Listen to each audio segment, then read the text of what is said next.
Hello दोस्तों, इस video में आज हम बात करने वाले हैं एक और नई कॉइन के बारे में जिसका नाम है मंटा नेटवर्क या मंटा कॉइन, जो कि लेयर 2 कैटेगरी का एक कॉइन है। तो इस वीडियो में सबसे पहले हम बात करते हैं कि मंटा नेटवर्क कार्य कैसे करता है।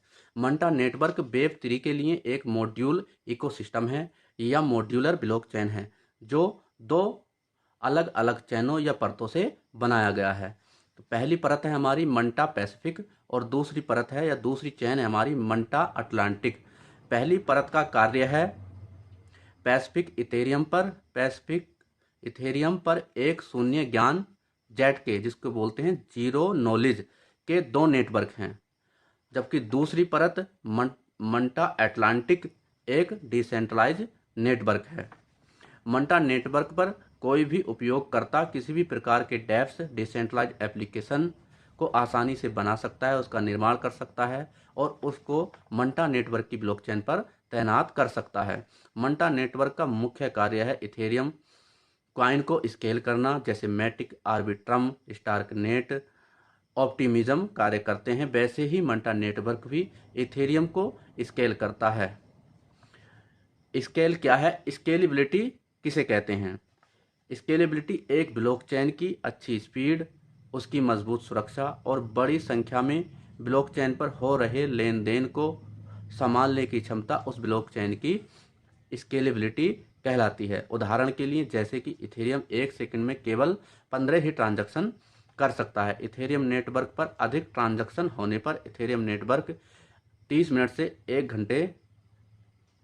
घंटे तक का भी समय ले सकता है या उससे अधिक का भी समय ले सकता है। इथेरियम नेटवर्क की इसी समस्या को दूर करने या स्केल करने के लिए मंटा नेटवर्क को डिज़ाइन किया गया है, ताकि मंटा नेटवर्क की ब्लॉकचेन के माध्यम से इथेरियम टोकन को तेज गति से और कम फीस में आसानी से ट्रांसफ़र किया जा सके, जिसके बदले में मंटा नेटवर्क को गैस फीस प्राप्त होती है, जो कि मंटा नेटवर्क का एक मुख्य यूज केस है।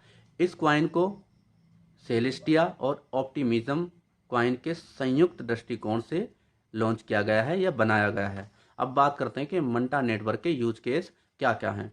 मंटा नेटवर्क वर्तमान समय में विभिन्न प्रकार के उद्योगों, इंडस्ट्रीज से संबंधित हैं, उन पर कार्य कर रहा है। इसके अलावा DeFi प्रोटोकॉल और एप्लीकेशन भी इस प्रोजेक्ट पर बनाए जा रहे हैं। अब बात करते हैं use case number 2, staking. Mantha network अपने टोकन के लिए स्टेकिंग का फंक्शन भी उपलब्ध कराता है, जिसका उपयोग कर रिवार्ड के रूप में आप मंटा कॉइन को प्राप्त कर सकते हैं। अब बात करते हैं use case number 3, governance. Mantha network अपने टोकन के भविष्य के बारे में आपको मतदान करने का भी अधिकार देता है, अर्थात आप मंटा नेटवर्क के बारे में अपना सुझाव या अपना वोट दे सकते हैं। अब बात करते हैं मंटा नेटवर्क के मार्केट कैप के बारे में। मार्केट रैंक की बात करें तो 169 है और सर्कुलेटिंग सप्लाई की बात करें 250 मिलियन कॉइन है जो मार्केट में अवेलेबल हैं। टोटल सप्लाई की बात करें 1 बिलियन कॉइन है। मैक्सिमम सप्लाई की बात करें 1 बिलियन कॉइन है। मैक्सिमम सप्लाई का 20% ही कॉइन मार्केट में अवेलेबल हैं, 250 million. 80% coin Mantha coin market में आने अभी बाकी हैं। अब बात करते हैं इस कॉइन के करंट प्राइस के बारे में। जब हम ये वीडियो बना रहे हैं उस समय इस कॉइन का प्राइस $1.85 के आसपास चल रहा है और ऑल टाइम हाई की बात करें तो $4 इसने अपना ऑल टाइम हाई बनाया है। अब बात करते हैं मंटा नेटवर्क के मंटा कॉइन के प्राइस प्रोडिक्शन के बारे में। जैसा कि मंटा नेटवर्क का यूज केस उच्च स्केलेबिलिटी और मंटा नेटवर्क पर DeFi प्रोटोकॉल और एप्लीकेशन बनाए जा रहे हैं, जो कि बहुत अच्छे यूज केस हैं किसी भी प्रोजेक्ट के लिए।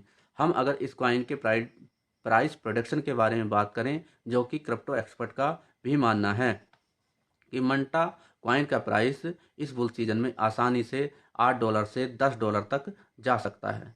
दोस्तों, ये थी मंटा कॉइन के बारे में पूरी जानकारी। अगर हमारे द्वारा दी गई जानकारी आपको अच्छी लगी हो तो हमारे चैनल को लाइक सब्सक्राइब करना ना भूलें और किसी भी कॉइन में निवेश करने से पहले स्वयं की रिसर्च जरूर करें। थैंक यू, धन्यवाद।